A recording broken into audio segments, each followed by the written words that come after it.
Portland is where civic-minded people come together to make Portland and Oregon a better place for everyone to live, work, and explore. We're gathered today at the Sentinel Hotel and welcome all of you joining us via KGW's website, Facebook feed, or news app, X-Ray FM, or on Open Signal's community media television stations. The generous support of City Club's media partners and corporate sponsors enables us to put on the state's best civic programs week after week. I'd like to recognize City Club's fall sponsors, Avangrid Renewables and Morel Inc. And I'd also like to thank the University of Oregon's Wayne Morse Center for Law and Politics for making it possible for Jose Antonio Vargas to be here today. Please show your appreciation.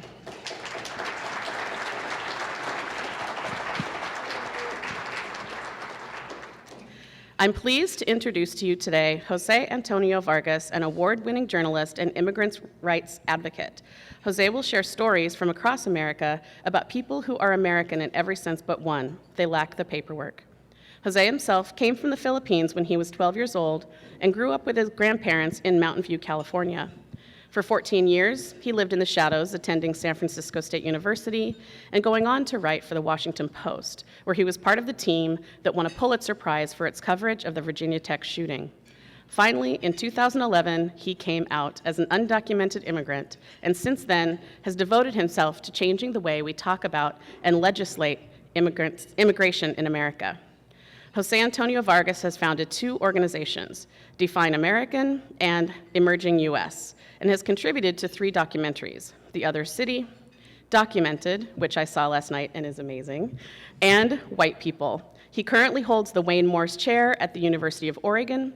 The Wayne Morse Center brings students, scholars, activists, policymakers, and communities together to discuss issues affecting Oregon, our nation, and the world. It's currently exploring the theme, Borders, Migration, and Belonging.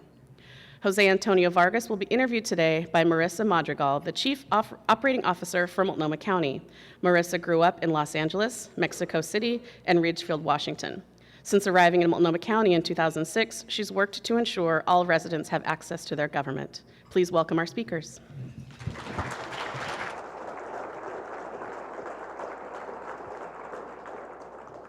Hello, thank you for being here. Is it on? Are we on? Not yet? I think mine's on. There we go. Okay. Is yours on? Hello? There we go. Welcome to Oregon. How are we treating you? Great. The weather has been actually pretty amazing. Gotten your fill of gluten-free, vegan? Yes, and I really love your airport, I have to say. I think it's probably my favorite. It's right up there with Grand Rapids, Michigan. It is. I have been so everywhere this country that I know where all the airports are. And all the good And I ones. can rate them by parking structures and by restaurants. So your airport is very Portland. It's just Yes. yeah, it's very Portland. Wonderful, wonderful. Well, we're going to spend the hour talking a lot about immigration and American identity, but I first want to explore with you the concept of being from somewhere. I watched a beautiful little short about you and your story online, and you begin the video by saying, "I never wanted anyone to ask me where I was from. I wanted to be from anywhere." What does it mean to be from somewhere versus anywhere?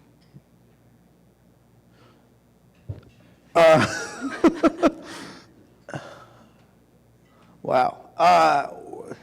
Great question. Thank you. I have to say, it's really uncomfortable being on the other side when you're answering questions. I'm used to asking questions, so kudos to you.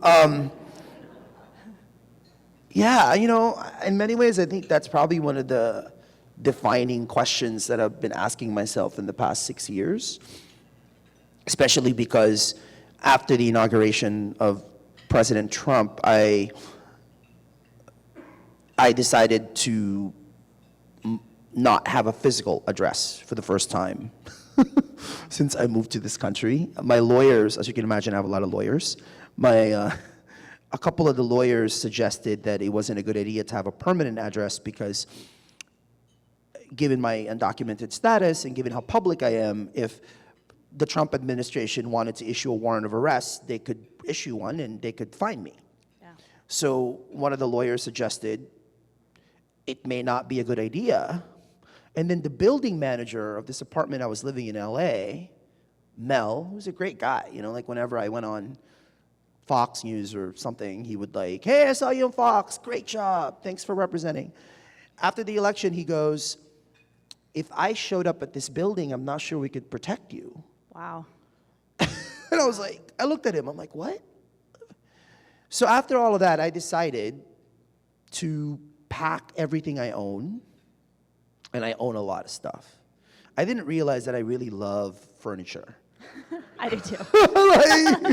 I'm not a Nancy Meyers movie waiting to happen, It's not like Pottery Barn, Crate and Barrel stuff, but it's just like, I love antiquing. So I have all these like benches, I don't know why. So I packed everything, and I'm living on like 3 suitcases, and I've graduated from staying with friends with couches to friends with spare bedrooms. And thankfully, I have a lot of friends with spare bedrooms. So I've been really investigating in the past few months now, like the meaning of home. Yeah. Yeah. And what I've arrived at, because the meaning of home is totally tied to the concept of belonging, which is why I'm really proud that Wayne Morse Center, the theme of inquiry in the next 3 years is borders, migration, and belonging. And to belong to somewhere means to feel a feeling of home because of the people who make it feel at home. Yeah. So not necessarily a physical place. It's or not location. a physical place. It's not, I thought it was things. I thought I own all of these things.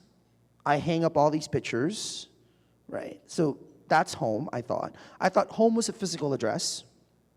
I thought home was, you could afford a home when you build a really impressive resume and you make money and you can afford what to buy.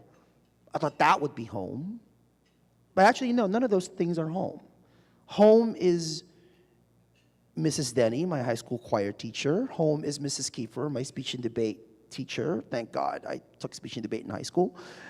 Home is Mr. Zahner, my 8th grade teacher who introduced me to Toni Morrison and James Baldwin.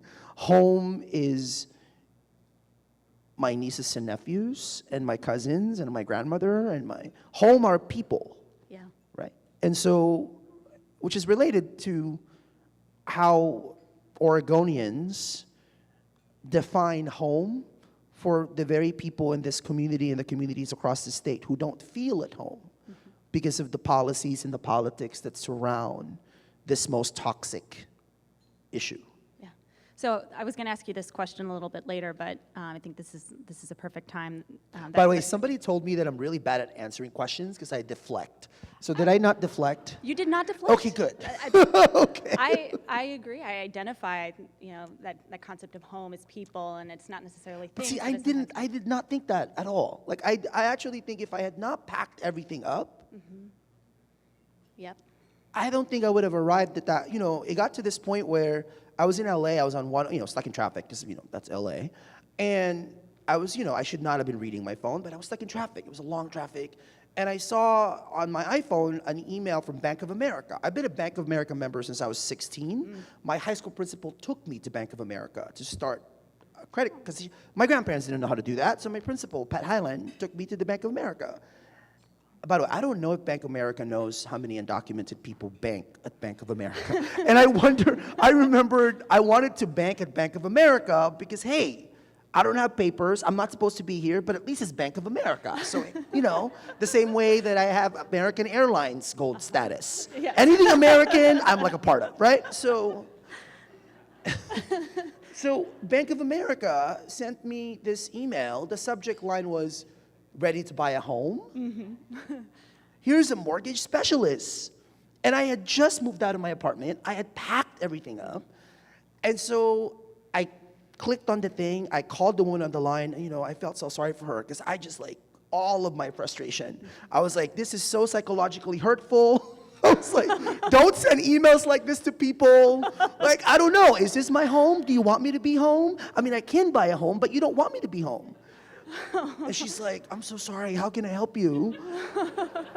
And then I explained everything to her, and she was like, oh, my young man, I don't know why she called me young man. Oh, young man, I am so sorry to hear this. You know, I live in Texas. Oh. And I'm like, hey, you know, Ted Cruz is not helping us. But that was actually the only time this year that I like totally, all of my frustration came bumbling down, you know, to this woman named Rosa, I think was her name, just asking me to buy a home. Yeah, yeah. That having to realign kind of your concepts of home and belonging, and you know, how do we create But the thing about that? this too is let's be really honest, which is, you know, you're looking at an incredibly privileged person, right? I have the means and the resources, you know, to do what I do. As I was sitting here, the New York Times just broke a story that I'm actually a member of the Tony nominating committee. Do you know what that is? So, like, Awesome. It's basically the people that have to see all the Broadway shows and determine who gets nominated for what. I'm an sounds hard. undocumented immigrant who's a member of the Tony nominating committee. So my point is, you're looking at someone who has connections, who's privileged, and then I wonder, you know, and with great privilege comes great responsibility, right? So how about all those undocumented Oregonians who don't have the connections, the means, and the resources? If I can't feel at home, Yeah. what about all those people who don't even leave their households anymore because they're afraid that ICE is going to show up, that they don't even show up at doctor's appointments anymore because they don't know if the doctor, you know, is going to keep those people. So I wanted to ask you a little bit about that too, because also in your video, you know, you described how you discovered at 16 that you were undocumented, and then it kind of set you on this path where you had to deceive, you had to lie on paperwork, you had to kind of hide things at the same time that you were a journalist and seeking truth. How did you cope with that conflict? How do you cope? You know, speaking of privilege and just kind of your place in the structure, how do you cope with those conflicts and those feelings? And do you have advice for others who are in the same place about how to manage? Well, I mean, I have to say that I'm really, I don't know if glad is the right word. In many ways, it was fortuitous that I started doing this work when I was already 30 years old, right? And that's only because of the great state of Oregon. And I've been saying this everywhere in the state, and I will say it again. So the only reason I was able to be a reporter for the Washington Post and write for the New Yorker and Rolling Stone, the only reason I was able to be a political reporter, right, was because of an Oregon driver's license. That I acquired, some people will say illegally, in 2003. I took a driver's test not very far from where we are right now. I learned how to parallel park near Pioneer Square, not knowing how to, and you know, I'm sorry, like parking in downtown is like horrible. It's horrible, right? I learned that 8 years ago, and I mean 2003, a long time ago, and that's still the case. So I feel a tremendous amount of debt to, I don't know who made it possible in 2003 so that your requirements to get a driver's license wasn't all that strict. It certainly was not as strict as the state of California or the state of Washington. But now, ironically, those two states provide us driver's licenses, but your state does not. Yeah. But hey, legal weed, awesome. Yeah. Right? I mean, I don't smoke weed. Maybe I should. People say I should, but I don't. People think I should like be made calmer by it. But the same year that you made marijuana legal in the state was the same year that you did not allow driver's licenses for undocumented immigrants. No judgment, right? But I'm just saying, what does that say about priorities, right? And what we deem to be important. Again, you know, for people, marijuana is very important, great. But while you smoke the weed, can we make sure that undocumented people are not pissing their pants on Highway 99 when they're driving on the road and they're afraid because someone's gonna pull them over? On my way last night to a film screening, I was coming from the airport, and I was driving, and I noticed that there's the car next to me is a Border Patrol DHS car. And I have a license from the state of California, which my lawyers tell me are not valid in the state of Oregon. But okay. I don't know what that means. I know what it means, but I also know that I love my car, and I wanted to drive the car. I wanted to provide gas, because, I've been buying a lot of gas. By the way, I think it's kind of really interesting that I can't pump my own gas. That's been very interesting. But, which is, hey. But I'm sure that I've contributed to the economy by driving my car in this state, right? But you don't want me to drive my car. So then I see the Border Patrol truck, it was like a Jeep next to me, and it's amazing how scared I felt that I actually put Beyonce even louder just to calm myself down. Because the last thing you want the guy to, it was two guys, to know is that I know that they're there. So it's ignore them, do not drive slower, right? Be calm. And it was for 5 minutes. Mm-hmm. And again, I have something from the state of California. What if you don't? Yeah. Right? So you kind of talked yourself through that moment. Beyonce helped you. Beyonce helped you through. But then I'm thinking, to the question that you posed, I've been thinking a lot about this, and I've just started to find the language for it a few months ago, which is this really about legality? In many ways, the issue has been so stuck with legal versus illegal. And I asked myself, and my friend said to me, Jose, you're sounding like a libertarian. I'm I don't know what that means, but okay. But is there anything more natural than people moving? Yeah. Right? Isn't it a natural human right? Wasn't that the natural right of people when they decided to find and explore in the state of Oregon and then decided not to let black people in? Right? Isn't that? So are we looking at this issue all wrong? Right? What's the framing of the issue? And so when I was a kid, the only way I could justify breaking all those laws, because I did break those laws, and my lawyers were like, you cannot say publicly that you broke the law, but I'm telling that to you publicly. Because if we're going to be honest about this, I have to be honest about what we have to do. I remember so many people, actually immigrants who are activists, contacted me after the New York Times article was published 6 years ago, and they said, I cannot believe you put in the article that you got a license from Oregon. Now people are going to try to block. Now you showed people what we have to do. You made it so public that people are going to stop us from doing that. Wow. Because they're basically, I'm spilling the beans. I'm airing dirty laundry. Mm-hmm. But that's, my job as a writer is to be honest, right? Yeah. Especially as a journalist. I have to tell you, though, the only reason that I got to this point was my high school principal, my high school superintendent, the board member of the school district that I grew up in, Mary Moore, who was my superintendent's assistant, whose son CJ was the one who drove me from the Bay Area to Portland just to take a driver's test.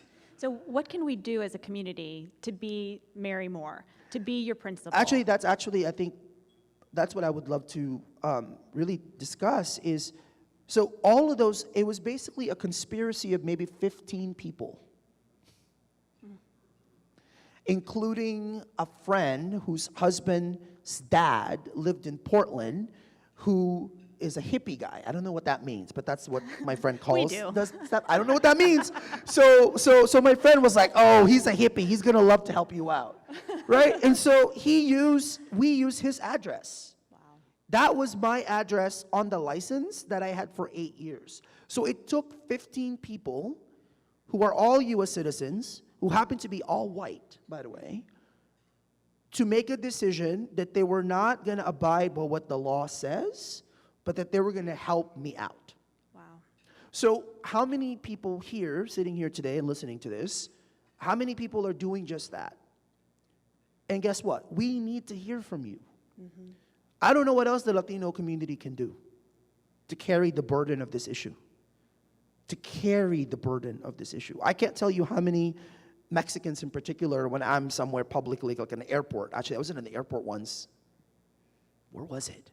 Somewhere in the Midwest. And this woman comes up to me and she starts crying. I'm like, oh my God, I don't know her. What did I do wrong? Like, I don't know. Why is she crying? she starts laughing and she's crying and she's like, oh, I have to tell you, I am so happy you're not Mexican. She's a Mexican woman, she's a lawyer, she does hedge fund work or something, and she was talking about how when the article came out in the New York Times, she kept looking and looking and looking, and it's like, oh my God, this is so high profile, and he's not even Mexican. Because she said that she's been so embarrassed and ashamed about how this issue has been so connected to Mexicans. Yeah. Yeah. And the psyche that it has created. Yeah. I totally don't expect her to do that, right? But there are 33 million Mexican Americans in this country today, by the way. I don't know if you know that. 33 million. Yeah. The great majority of whom are U.S. citizens, many of whom has families who have been in this country before it was the United States of America. Amen. And so the anti-immigrant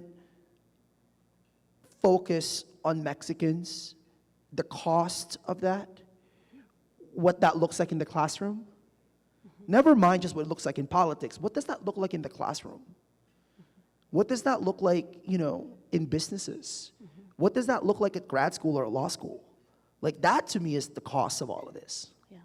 Thank you so my father's from Mexico, and I have connected with so many young people in the last year since Trump's election who are in mixed documentation families and who are trying to piece together kind of plans to keep family members in the States. And the psychological toll of that pressure of trying to navigate a bureaucracy that continues to shift, along with the hateful messages, you can just see and feel the pain in the community. And I don't know how they're coping, actually. I wanted to ask you that because I don't know how they are enduring that stress. And any words of wisdom that you have for them would be so appreciated. I was really lucky that Mr. Zahner in 8th grade taught us The Bluest Eye, right? Toni Morrison's first book, it was in 8th grade, and then when I was a freshman in high school, a few months later, I found out that I was here without the right documents. And I remember the Toni Morrison book and how it greatly impacted me. It was actually the first time I really investigated something as a kid, because I wanted to figure out what the book was really. I was so confused by that book, because I just had come from the Philippines. I'm so new to the whole black and white thing. Like, I didn't know what that was. I didn't know Whitney Houston was black until I got to this country. In the Philippines, she was just American singing "I Will Always Love You." Here, she's a black woman. Okay, I don't know how that happened.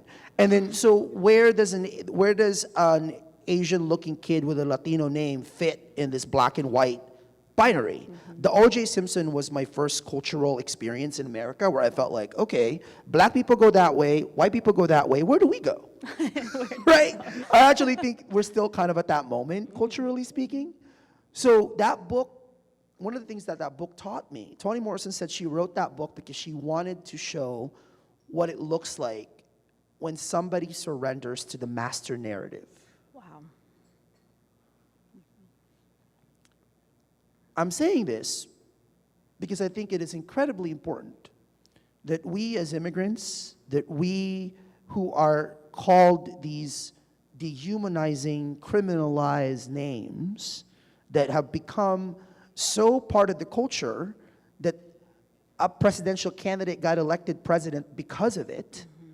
It's not an accident that President Trump calls us illegal aliens and illegals. That's not an accident, right? So I want all of us who are watching this and experiencing it and listening it to know, right, that freedom is in our minds, right? That we must not surrender to the narrative that this president, and for the most part, the mainstream news media has sold us about who we are. That we are more than pieces of papers and laws that most people don't even understand, that have nothing to do with justice, but have everything to do with power, and who has it and who does not. The other thing I want people to know, because I have been hearing from a lot of people directly who are deciding whether or not they should just leave. There's an article in the Seattle Times that has been making the rounds about a community in Washington State where a lot of immigrants just started disappearing. I was reading the article and I kept thinking, this is like a horror film, right? Like people just have started in this one small community disappearing because, we have this thing in America called federalism. So if it's hard to be an undocumented immigrant in Washington, I'm wondering how many people, by the way, right now have moved to the state of California, just because California right now has become, through its laws, a real sanctuary, right? I just want us to know that we have the freedom to make some of these choices. Like people who have contacted me who said, hey, Jose, should I just leave? And usually I try to really talk to them on the phone just to kind of understand their mental state. And the best thing I can ever give them is agency, right? Yeah. Like you have a right to make that decision. If you think going to Canada or going to the UK is the right thing to do at this moment, then you go do that. Like you will carry America with you wherever you go. Yeah. Let's talk about that. Let's talk about what it means to be American. So I remember my first memory of conceptualizing America and American was at 4 or 5 in a gymnasium in Mexico City when the little girls around me were like, she's American. And I remember having this picture float through my head of like ponytails and Texas and cowboy hats, and like that's America. And I didn't remember the states. So I wanted to ask you, what is your memory of the first time you felt American? This is gonna sound really weird, but I felt it, but then I realized that I wasn't. But the memory was in my homeroom at Crittenden Middle School singing the national anthem. Wow. Because I thought it said, oh, Jose, can you see? Oh, yeah. And I didn't even know what it meant. And I'm like singing, I'm like, oh, Jose, can you see? And I'm like, oh my God, they're so friendly.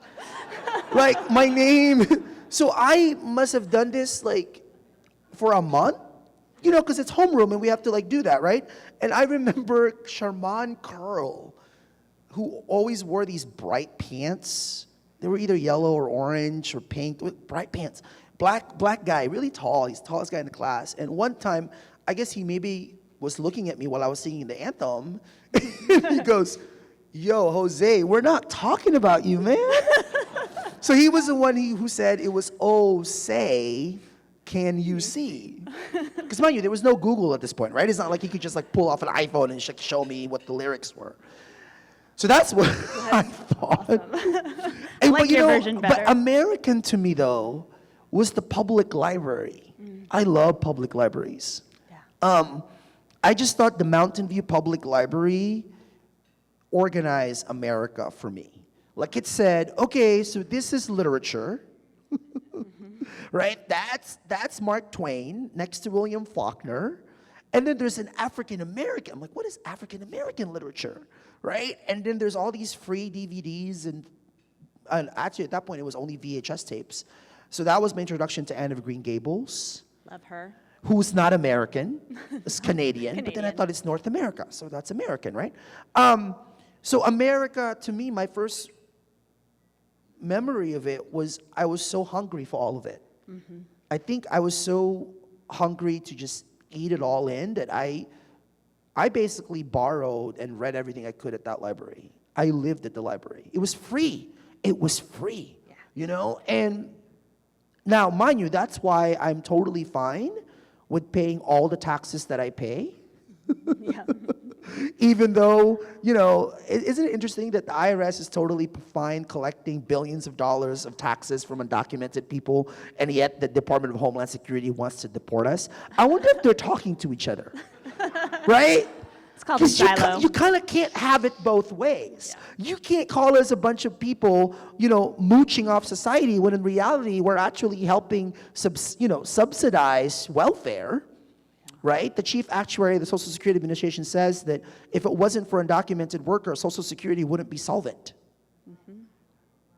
Now, how many times have you seen the Portland Oregonian report that? not to call out the Oregonian. How many times have you read that in the New York Times or read or listened about it in NPR? It's not part of the narrative. So this is why we must not surrender ourselves to what this master narrative is of who people think we are. Yeah. And that I feel like American identity and white identity are used interchangeably. That's why I've been so obsessed with white people. Tell That's me why more. please check out White People on MTV. It's on YouTube. The whole thing is free. If you go to the Define American website, which I'm sure you will find even more information about this. I'm really proud that as an immigrant rights organization, we're probably the only organization really engaging white Americans of all political backgrounds when it comes to this issue. And a lot of that has to do with the reality that unless you're a Native American, unless you're an African American who was brought to this country to build this country as slaves, right? You have to answer 3 fundamental questions. Where did you come from? How did you get here? Who paid? Wow.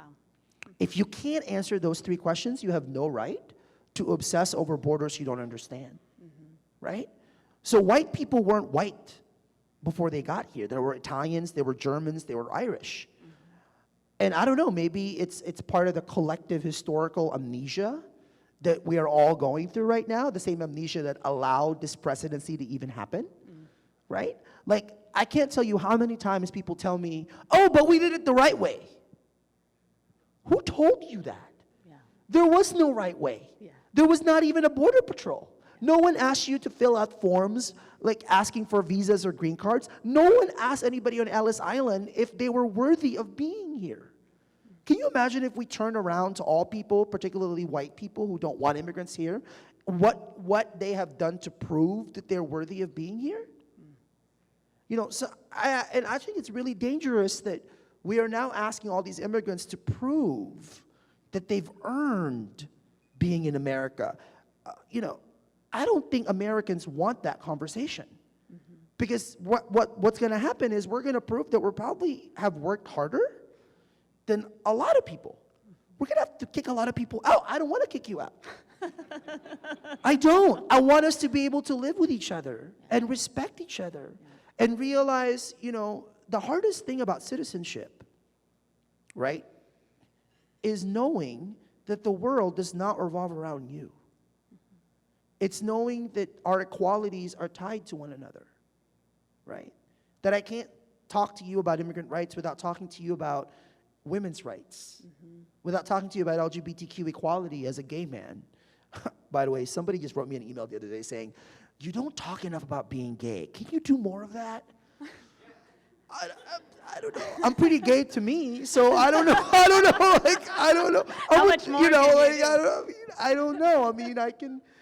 I thought it was really interesting that I was a student I met at U of O who went to one of my talks there, and he said, I guess he had seen me talk, and I had never talked about being gay, and he Googled me, and he found all the gay stuff, and he's like, you got to talk about being gay more. I'm like, okay, I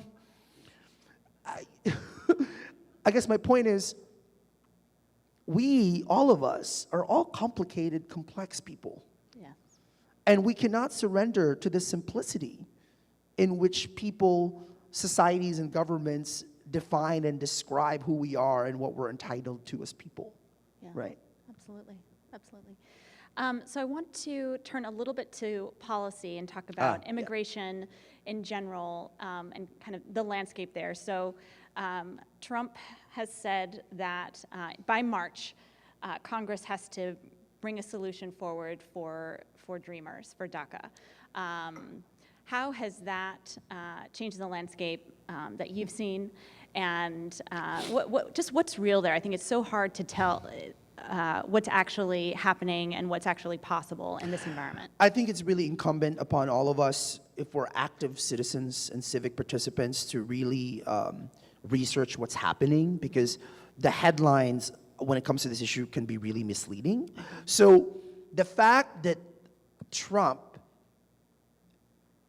very just randomly said by March, this was a decision that he literally pulled out of somewhere, because I'm my grandmother's grandson and I'm respectful. He pulled out of somewhere, and said, we're going to do this. And then in the past few months now, have created this culture of utter confusion, right? Like policy by tweets, Yes. right?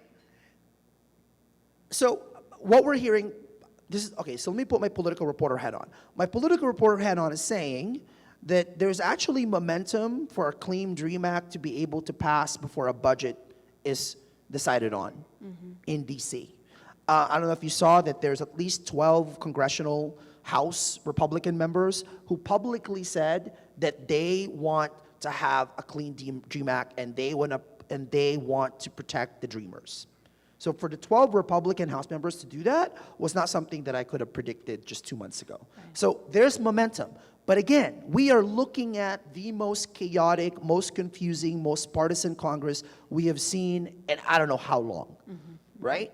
And in addition to that, you have social media, which kind of confuses everything even more. So I'm not betting my house on them ever deciding what to do. Although I try, now that I've known Nancy Pelosi, I knew her as a reporter, and now having known her in some other capacity, I never want to underestimate Nancy Pelosi and her own bargaining powers. So maybe something will happen. The bigger issue to me, though, is the state of confusion that this has created. Yeah. So there's about, I think, an estimate, 12,000 DACA recipients in the state of Oregon. So when DACA expires, and a lot of the recipients are already expiring now, if you're one of their employers, what do? Yeah. Do you just have to let them go? Or do you get creative? Which is a dangerous word. The lawyers are probably like, what? What do you mean creative? So are you going to try to figure out a way to keep your DACA employees even though their legal temporary status has now been taken away? Yeah. That's a question that every employer has to decide. And this is where defining American is about defining Oregonian. It's about defining your own community, about who you want to be a part of your workforce. What are people doing at churches and faith, organizations across the state, right? I've been really struck just in the past few weeks that I've been here, how scared undocumented people are in the state of Oregon. I don't know why I'm surprised. I'm surprised because your state has always had this reputation for progressivism. And, the whole Portlandia. I've only seen one episode. But right? It's like you're the free state. You can do what you want, you hike, it's amazing, right? But I've been surprised that I meet so many undocumented people who are in the closet about this, people who I would not think would have to be in the closet about it. And my question to that is, what culture have you all been a part of that creates that culture of silence? Why? I think we have a pretty dark history in Oregon of the dominant culture exerting control or othering immigrants, Black people, other people of color, and I think it has created and maintains a culture of fear because if you're outside of a little liberal bubble close in Portland, venture out into rural areas, it is not not friendly. In many ways, the rural areas are where a lot of undocumented workers work. I mean, 25% of your economy, agriculture-wide, is reliant on immigrant labor. So this is why I think, how willing are we to face not only these facts, but the reality that people have to live within the state of Oregon if you're here without any authorization, right? So defining American is about defining who we want in our communities. And policy-wise, of course I want immigration reform to happen. Of course I want to defend DACA. Of course we should pass the DREAM Act. Of course we should not, we should fight the Muslim ban that bans a lot of Muslim immigrants. Absolutely, right? But more than that, these pieces of legislations and policies won't mean anything if people don't feel safe being at home. It's funny how we kind of circle to that. Yeah. That we need both to create the feeling of belonging through our actions, through our conspiracies of 15 people who take care of our community members and local policy. And I have to tell you, by the way, those 15 people, you know, I call them, with all due respect to the history of African Americans in this country, I call them my own kind of underground railroad, right? When I started doing this work, I told them, I don't have to name you. I don't have to say Rich Fisher, Sherry Fisher, Mary Moore, Pat Hyland, Susan Sweeley, Brian Sweeley, Karen Key. I don't have to name you. Oh, no, I want to be named. Wow. And you know, all of us have some sort of privilege, whatever it may be, right? The question about privilege, though, is what are you doing to risk it? And I think that's the challenge to all of us. Like, what are we all trying to do to risk whatever privilege we have? And you know what I found out in the past 6 years? That's actually what's called life. Yeah. Right? Yeah. Like, risking something, right? Living beyond yourself. There is no absolute security in any life. What is that, Shakespeare? All safety is an illusion. Yeah, so we have to live. Yeah. So I think we are getting close to the time Questions. for audience questions. Yay, awesome. So if you have written a question on an index card, hold it high for staff to collect. You can also submit questions through Twitter using the hashtag FridayForum. I'll try to read at least one index card question and one from Twitter. We invite City Club members to ask their questions at the microphone. Asking questions at the Friday Forum microphone is a benefit of City Club membership, and membership is open to everyone.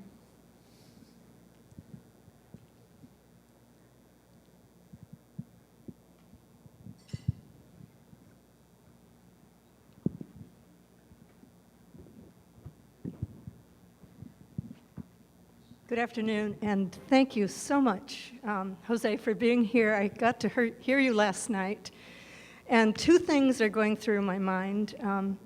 One is that the summer issue of Yes Magazine, they called their sanctuary issue, and they defined sanctuary not as a city or a place in a church or other faith organization, but rather as people standing up for justice for each other and all. And then I thought of, in your film, I think I recall, that you said the real power is stories between people who are very different. Yeah. You either look different or hold different views about all the issues we've been talking about in this past 45 minutes. Can you bring those two ideas together? How we can provide both sanctuary, as many organizations now are striving to do, and the power of stories and relationships across the lines of division? Well, to me, sanctuary is a verb, to me, right? So what are you actively doing to provide sanctuary in all the ways that you can? Is it something as simple as Thanksgiving is coming up? You're going to have to spend time with relatives who are going to bring up issues that you don't want to talk about. Too often when that happens, what do? Right? Oh, I just don't want to get into it. Part of providing sanctuary is actually getting into it. So when you go to defineamerican.com, which I hope really you do, I think next week, by early next week, we're releasing our annual holiday gift of uncomfortable conversations. You can download it, and you can print it out, and the moment that conversation starts happening in the Thanksgiving table, you can just prop it on up and, face a conversation that you don't want to have. It can be as simple as going to your local school district and asking them, hey, how do we talk about immigrants in the school district? How do teachers talk about it, right? Ellen Herman at the Wayne Moore Center helped actually connect Define American to this wonderful grad student, Mariko Plesia. She started a Define American course at U of O. And we have 20 students in the class, and last week they visited an elementary school, the class, and started doing stories of self with fifth graders. One of the presentations was engaging fifth graders to talk about the history of Oregon and how people got to Oregon. That, for me, was a form of sanctuary, right? To me, it's not a big thing. A lot of it is like the small things, right? And I'm hoping that those are the kind of things that we all try to engage with. And to your question about storytelling, I think of storytelling as a correction, right? Storytelling as intervention. We're intervening, we're correcting the narrative, we're intervening in the way this issue is talked about. But most of all, I think of storytelling as liberation, right? Like being able to actually have agency to frame this in the way I do it, right? That is beyond kind of the low-skilled immigrant, high-skilled immigrant, good immigrant, bad immigrant kind of framing that this issue has been subjected to. I would argue that in the same way that the LGBT rights movement was changed because of what happened culturally, all those conversations that happen in our homes and our workplaces, all the stories that have been told about, oh, I know somebody who's this, I know somebody who's that, like that's how this issue is also going to change. That's why stories matter. Thank you. I'm going to read one index card question for you. In your view, what are a couple tangible actions people of privilege should be taking now to support our vulnerable citizens or residents or Americans that are at risk in this age of Trumpism? Well, I think it's figuring out what local organizations are doing the work. That's the other thing, right? Like, how do we not duplicate what's already happening? And I'm really big in that because now that I'm a part of the nonprofit industrial complex, and as a reporter, I'm sitting there going like, wait a second, they all do the same thing. So why aren't they talking to each other? Oh, it's a funding thing. Oh, it's an ego thing. Oh, right? It's like, I'm amazed. And I'm always the person going like, okay, why are we doing that again? Like, figuring out which groups are already doing that work in your community, being a citizen in your own community, meaning having to know what those are. I had this fabulous meeting a couple of days ago, and I don't use the word fabulous a lot, by the way. I just realized that. I had this really fabulous meeting a couple of days ago in Eugene of an immigrant integration network of like 25 people from across the community who are all trying to do this work. And they're like, what should we prioritize? So I said, I want to prioritize two things with you. One, schools. So what kind of resources do we provide school districts across Oregon about information on this issue and how to talk about this issue? Second thing, media. How do we actually get all the news organizations in the state of Oregon to be more accountable, more accurate, and more humanizing in the way that they talk about the issue? Absolutely. So those are our priorities. So there's those other priorities in whatever community that you're a part of. So please do more research. Stop looking nationally and please start looking locally. Thank you. We'll take another question from the audience. Please identify yourself as a City Club member and ask one question in 30 seconds or less. Hi, I'm Allison Tivnon, a member of City Club, and one of the things that it really sticks with me when you hear from Dreamers is the age they were when they found out. Yeah. And you said that you were 16, I believe, which is a time for kids all around the country, in most states, where they're getting their first introduction to bureaucracy by visiting the DMV and filling out their forms and things like that. The question I had for you is, because they're getting this introduction of, oh, you can go into these government places and fill out a form and you can get things you need, was there a question in your head of, there's got to be a building I can go into and fill out some forms and get my citizenship? And was that a thought that you had, like that there was a pathway since you are an American and you grew up here? And what were the barriers that you confronted? Thank you for asking that question, by the way, because that's actually one of the biggest misperceptions out there, which is that the fact that people think there's a process for us to just adjust our status, right?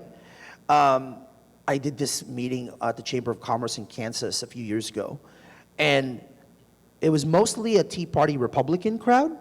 And when I do that, I usually bring my tax forms and my Social Security forms with me just to show people.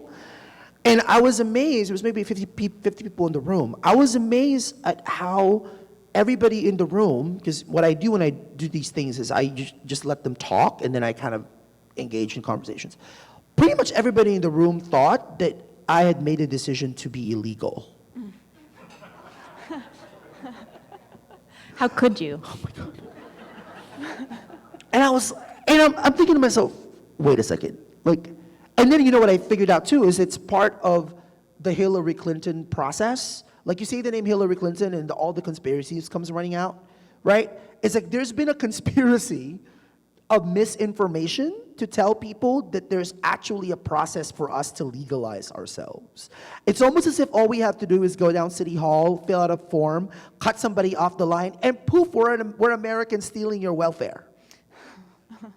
Now, but if you think about it, conservatives and the right-wing agenda have done a very good job being very disciplined about the misinformation, right? It's on Fox News, it's on Breitbart, it's on conservative talk radio, and before you know it, NPR and the New York Times says it. And there's no equivalent of what that kind of operation that they have that's very disciplined. Like the moment that horrible, attack happened in New York, right? 2 weeks ago now, the moment Trump talks about the diversity visa, what happened? I don't know if you watch Fox News. From Fox News to Breitbart to Drudge to Rush Limbaugh to conservative talk radio, it was all misinformation about the history of the diversity visa lottery, right? And no one in the right, and no one in the left, or never mind the left or right, no one who provides information, for the most part, corrected that. So the amount of misinformation on this issue of us being able to adjust our status is so deep and wide. We're one of the only ones nationally fighting it at this level, and we really have to educate people. I did Bill Maher a few months ago, I think it was a few months ago, and after the segment, Bill goes, hey, so I don't understand, how come Milo, Milo, that dude, I forget his last name, how come Milo can get an extraordinary ability visa and you can't? This is Bill Maher, right? Like, if he doesn't know that, what are the chances that, right? Like, other people wouldn't know that people like me aren't, we don't just get visas. It doesn't just happen. That's why there's 11 million of us. I would say, by the way, it's way more than 11 million people if I just count all the undocumented white people that I've met. Yeah. Yeah. Tell me a little bit about that, meaning Oh. undocumented white Oh people. my God, What is the they difference in usually, experience? they're actually the ones that I wish I could just and I've come out twice in my life, and so I'm very respectful of people's coming out processes. Mm-hmm. If you're not ready to come out, I'm not gonna force you to come out, right? But it's really hard to get undocumented white people to come out. Mm-hmm. They're easier to give money, which is great, awesome. If you wanna write a check to us, awesome. But they feel like, they feel really guilty because they're not racially profiled when it comes to this issue. Yeah. We're working right now with ICE agents aren't waiting for them we're not outside of public We're trying to place. do a project with undocumented Irish immigrants in Boston, in Philadelphia. So that might work out. We're doing this really interesting project right now with an undocumented black actor who's ready to come out in Hollywood. So that's gonna come out in the next couple of weeks, so please reach out, look out for that. Yeah, because I think that's gonna be a big one. That is our way to really engage the black community about the reality that this is also their issue. Oh, thank you. Yeah. We'll take another question from the mic. I'm Colin, I'm a City Club member, and I want to give you a chance to talk more about that gay thing. So, I would love just to hear, sort of as a gay man, as an undocumented man, like the ways in which those experiences and identities compound or intersect or interact, or if you feel like that happens, and just sort of your experience navigating both of those worlds. There's actually a wonderful film that Logo just aired called Forbidden. It's being undocumented and queer in North Carolina. Check it out. It's on I think it's on iTunes now. Now, my luck is I grew up in the San Francisco Bay Area. My luck was my high school teacher, Mr. Farrell, showed Harvey Milk's documentary during history class, right? And the life and times of Harvey Milk. And the last thing he says in that film is, wherever you are, come out, come out. Oh my God. So I'm sitting in that room, and I knew that I was undocumented, and because of AOL chat rooms, remember AOL chat rooms? The original Tinder? So because of AOL chat rooms, I also knew I was gay, and so there was a few months where I was in the closet about being two things, and my best friend at the time was Arvind Murthy, who's this straight Indian guy who drove me around like driving Miss Daisy because I couldn't drive, right? And I remember how stressed I must have made him feel. He was the only one I told that I was both these things. And I decided that it would be easier to come out of one of them. And again, thanks to Mr. Farrell and Mountain View High School, I felt really comfortable coming out of the gay one first. But I was 18, and I dealt with that so early, right? Like, I remember, having grown up in the Bay Area, it wasn't until I moved to Washington, D.C. to work for the Washington Post and realizing that Capitol Hill is run by gay men, right? Remember those stories back then when there was a blogger who was outing LGBT congressional staffers who work for Republicans? I was actually the reporter who was writing those stories at the Washington Post. I didn't know until I moved to D.C. that how politicized that is. I have to say, after I came out in high school, when I left, they started the Gay Straight Alliance, a club, like a GSA. And it was amazing. It was like 20 members, and like 18 of them were straight. There were only 2 gay people. What I love about that is now we have a Define American chapter program. We have a college program that there's 51 Define American college chapters in 23 states. Hopefully, by the time I leave here, there's going to be one at University of Oregon, Oregon State University, Lynn Benton Community College, and another community college that I can't pronounce. That, of course you would know. That one. Sorry, I just don't want to butcher it. That one. So, but I'm saying this because this Define American College chapters is like the GSA of immigration, because most of the members of them are actually U.S. citizens who are advocating for their immigrant classmates. So I love that. Last question. Okay, Greg McPherson, City Club member. Persons of color, whether immigrants or not, are overrepresented in the inmate population in our prison system, and they are underrepresented among police officers, prosecutors, and judges. I ask you, is it a coincidence? Absolutely not a coincidence. We're actually working on a project now to really marry people's understanding around detention and incarceration. Like, we did a project with the singer Miguel last month in California about this whole campaign to stop calling them detention centers. They're jails, right? Because people's misunderstanding of immigration is also relates to the fact that most people don't know how the detention system works. Like, I don't know, for example, if you know, there's a congressionally mandated bed quota. Did you know this? 32,000 people must be detained every day, right? And our tax money is paying for it, right? And some of, by the way, of these detention centers are privately owned prisons, right? So connect the dots. So we're trying to kind of marry those things so we can get a better understanding of why these policies are set to eliminate and who are they trying to eliminate, right? Especially right now with all the movement around criminal justice reform that thankfully is actually uniting some Republicans with Democrats on the issue. Like, this is a perfect opportunity to connect those dots. I'm really proud that Define American has entered a partnership, is about to enter a partnership with the Undocu Black Network. So it's the network of undocumented Black immigrants. So for us, this is a way to really marry mass incarceration and mass detention together, right? And absolutely, I have to tell you that when I got arrested in Texas 3 years ago now, most of the people in Border Patrol were all Latinos and Latinas. And I'll never forget the look in their faces as they were processing all these young Central American children who had walked. Because, when they got arrested at the border, they have to go through the process. And so now all these, mostly Latino, there weren't a lot of women, mostly Latino Border Patrol agents processing all these kids that looked like them when they were kids. So that was in Texas, though. So I don't know what the situation here is in Oregon. But thank you again for having me, and please visit Define American and support us in any way that you can.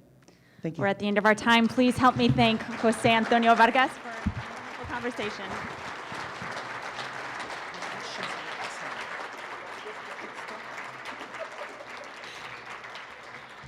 We are out of broadcast time and will have to stop for the day. If this program's inspired you to join or contribute to City Club, you can do so at the registration table as you leave the room.